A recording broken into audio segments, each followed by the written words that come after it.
Hello दोस्तों, आपको हमारे एलाइस के न्यूज चैनल में स्वागत है। तो आपको यहां पर मिलती हैं क्लियर और लाइव न्यूज। तो आप हमारे चैनल को सब्सक्राइब कर लें ताकि आपको हमारे न्यूज की नोटिफिकेशन मिलती रहे। प्रधानमंत्री नरेंद्र मोदी नेपाल पहुंच चुके हैं। पीएम सोमवार सुबह वायुसेना के हेलीकॉप्टर से लुम्बिनी पहुंचे। लुम्बिनी पहुंचने पर नेपाल के प्रधानमंत्री शेर बहादुर देउबा ने उनका स्वागत किया। इस दौरान पीएम मोदी और नेपाल के प्रधानमंत्री शेर बहादुर देउबा ने साथ में बैठक की। दोनों नेताओं के बीच विकास, पान बिजली और संपर्क जैसे कई क्षेत्रों को लेकर द्विपक्षीय सहयोग बढ़ाने पर चर्चा हुई। नेपाल के प्रधानमंत्री देउबा के निमंत्रण पर पीएम मोदी बुधवार पूर्णिमा के अवसर पर लुम्बिनी का 1 दिवसीय दौरा कर रहे हैं। पीएम सुबह 10:30 बजे से 3:30 बजे तक नेपाल में रहेंगे। 2014 के बाद से ये प्रधानमंत्री की 5वीं नेपाल यात्रा है। दक्षिणी नेपाल के तराई मैदानों में स्थित लुम्बिनी बौद्ध धर्म के सबसे पवित्र स्थानों में से एक है, क्योंकि यहाँ भगवान बुधवार का जन्म हुआ था। नेपाल के प्रधानमंत्री देउबा के निमंत्रण पर पीएम मोदी बुधवार पूर्णिमा के अवसर पर लुम्बिनी का 1 दिवसीय दौरा कर रहे हैं। पीएम सुबह 10:30 बजे से 3:30 बजे तक नेपाल में रहेंगे। 2014 के बाद से ये प्रधानमंत्री की 5वीं नेपाल यात्रा है। दक्षिणी नेपाल के तराई मैदानों में स्थित लुम्बिनी बौद्ध धर्म के सबसे पवित्र स्थानों में से एक है, क्योंकि यहाँ भगवान बुधवार का जन्म हुआ था। नेपाल पहुंचने के बाद पीएम मोदी लुम्बिनी के माया देवी मंदिर में दर्शन करने पहुंचे। इस दौरान उन्होंने बौद्ध उपासक की तरह पीले वस्त्र पहने। नेपाल पहुंचने पर पीएम मोदी ने नेपाली में ट्वीट करके अपने दौरे को लेकर खुशी जताई। प्रधानमंत्री मोदी लुम्बिनी मठ क्षेत्र के भीतर बौद्ध संस्कृति और विरासत के लिए एक केंद्र के निर्माण के लिए शिलान्यास समारोह में भी भाग लेंगे। अपने दौरे से पहले पीएम मोदी ने कहा था कि हमारे नेपाल के साथ संबंध अद्वितीय हैं। दोनों देशों के बीच सभ्यतागत और लोगों से लोगों के संबंध हमारे करीबी रिश्तों की स्थायी इमारत पर खड़े हैं। मेरी इस यात्रा का उद्देश्य समय की कसौटी पर खरे उतरे इन संबंधों को और मजबूत करना है। शाम को सीएम योगी के आवास पर करेंगे डिनर। पीएम मोदी नेपाल से कुशीनगर लौटकर बुधवार की महापरिनिर्वाण स्थली पर वंदन करेंगे। इसके बाद शाम करीब 5 बजे पीएम लखनऊ के लिए प्रस्थान करेंगे। पीएम लखनऊ में मुख्यमंत्री आवास पर यूपी के मंत्रियों के साथ बैठक करेंगे।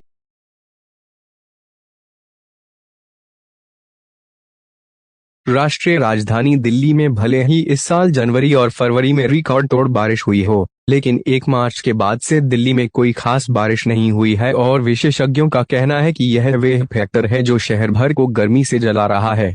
उत्तर भारत में रविवार को भीषण लू चलने के साथ दिल्ली के कुछ इलाकों में तापमान 49 डिग्री सेल्सियस के पार चला गया था।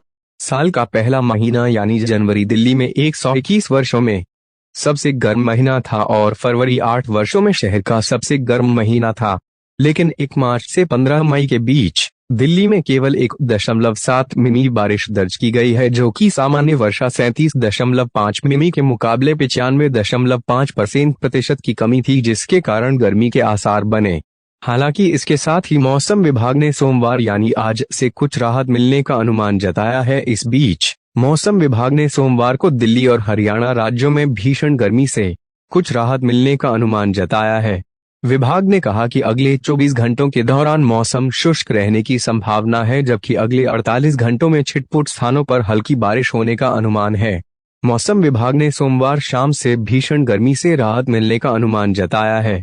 एक अधिकारी ने कहा, 16 मई तक शुष्क और साफ मौसम जारी रहने की संभावना है। 16 मई से 18 मई तक मध्यम बारिश या कुछ स्थानों पर ओलावृष्टि, गरज के साथ बौछार पड़ने और ऊंचाई वाले इलाकों में हिमपात की संभावना है। दक्षिण पश्चिम मानसून के दस्तक देने से कई दिन पहले ही केरल में बारिश का दौर शुरू हो गया है। इस बीच भारतीय मौसम विज्ञान विभाग ने सोमवार के लिए एर्नाकुलम, इडुक्की, त्रिशूर, कोझिकोड और कन्नूर जिलों के लिए रेड अलर्ट जारी किया है। विभाग के मुताबिक कासरगोड को छोड़कर राज्य के बाकी जिलों के लिए रविवार को ऑरेंज अलर्ट जारी किया गया है। केरल के राजस्व मंत्री के राजन ने मीडिया को बताया कि सभी जिलाधिकारियों को किसी भी आपात स्थिति से निपटने के निर्देश दिए गए हैं। हरियाणा के गुरुग्राम में अधिकतम तापमान 48.1 डिग्री सेल्सियस दर्ज किया गया, जो 10 मई 1966 के 49 डिग्री सेल्सियस तापमान के बाद से सर्वाधिक है।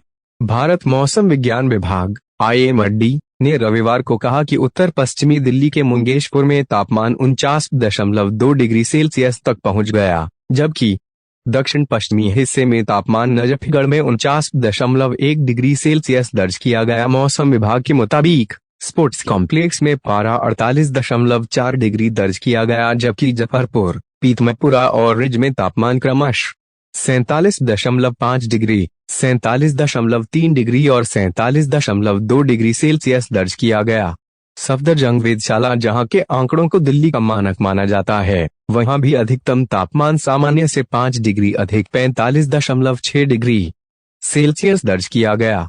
यह इस साल अब तक का सबसे अधिक तापमान है। राजधानी के आयानगर, पालम और लोधी रोड वेधशाला में तापमान में वृद्धि देखी गई और इन वेधशालाओं में अधिकतम तापमान क्रमशः 46.8 डिग्री, 46.4 डिग्री और 45.8 डिग्री सेल्सियस दर्ज किया गया। राष्ट्रीय राजधानी के सभी मौसम केंद्रों में लू दर्ज की गई। IIMD ने कहा कि राष्ट्रीय राजधानी में सोमवार को आंधी चलने का अनुमान है। पंजाब में मुक्तसर में अत्यधिक गर्म मौसम रहा, जहां दिन का तापमान 47.4 डिग्री सेल्सियस दर्ज किया गया। हरियाणा के हिसार में अधिकतम तापमान 47.3 डिग्री सेल्सियस दर्ज किया गया। सिरसा में अधिकतम तापमान 47.2 डिग्री, जबकि रोहतक में अधिकतम 46.7 डिग्री सेल्सियस दर्ज किया गया। भिवानी में अधिकतम तापमान 46 डिग्री सेल्सियस दर्ज किया गया। अंबाला में अधिकतम तापमान 42.1 डिग्री सेल्सियस, जबकि करनाल में अधिकतम तापमान 42.4 डिग्री सेल्सियस दर्ज किया गया। दोनों राज्यों की साझा राजधानी चंडीगढ़ में भी लोगों को भीषण गर्मी का सामना करना पड़ा, जहां अधिकतम तापमान 43 डिग्री सेल्सियस दर्ज किया गया। रविवार को राज्य के 5 जिलों में रविवार और सोमवार को मूसलाधार बारिश होने की चेतावनी जारी की है। IIMD ने एर्नाकुलम, इडुक्की, त्रिशूर, मलाप्पुरम और कोझिकोड में रविवार को भारी बारिश होने के मद्देनजर रेड अलर्ट जारी किया है। पंजाब के बठिंडा में अधिकतम तापमान 46.8 डिग्री सेल्सियस दर्ज किया, जबकि अमृतसर में 46.1 डिग्री सेल्सियस तापमान दर्ज किया गया। लुधियाना में अधिकतम तापमान 45.5 डिग्री, जबकि पटियाला में अधिकतम तापमान 44.3 डिग्री सेल्सियस दर्ज किया गया।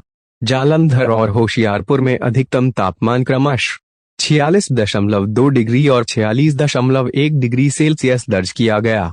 मोगा में अधिकतम तापमान 46.1 डिग्री, जबकि फिरोजपुर में अधिकतम तापमान 46.9 डिग्री सेल्सियस दर्ज।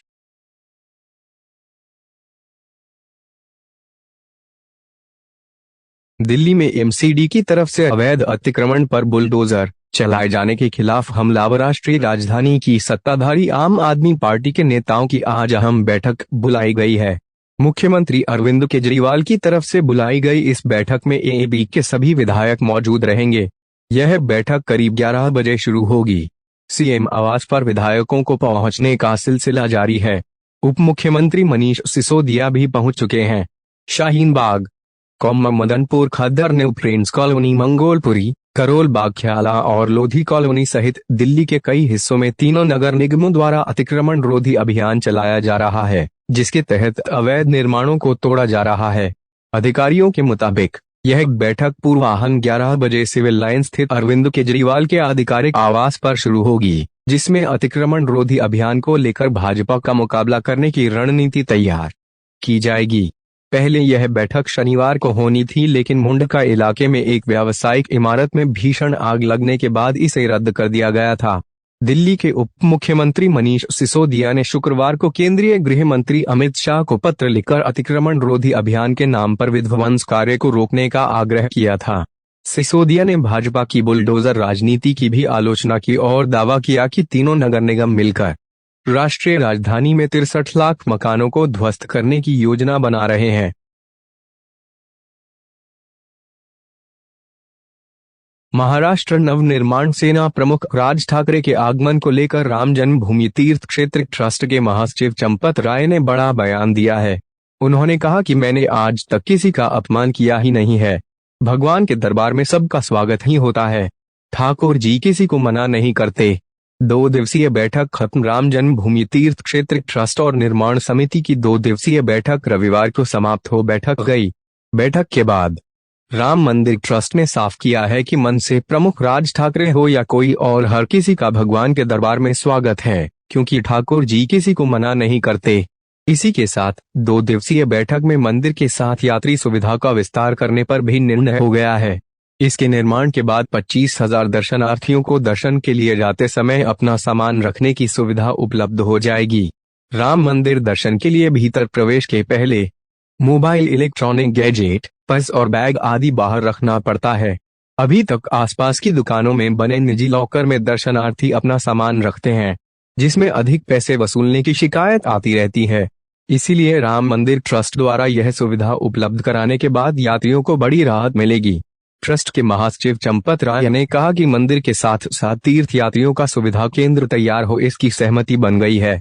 पहले चरण के प्राथमिक दौर में यह मानकर चला जाए कि हम 25,000 तीर्थ यात्रियों के सुविधा का निर्माण कर सकते हैं। तीर्थ यात्रियों की सुविधा का अर्थ है रेलवे स्टेशन से कोई उतरा तो कहीं अपना सामान रख सकता है, जूता, मोबाइल रख सकता है। इस सुविधा को हम साथ साथ शुरू करेंगे।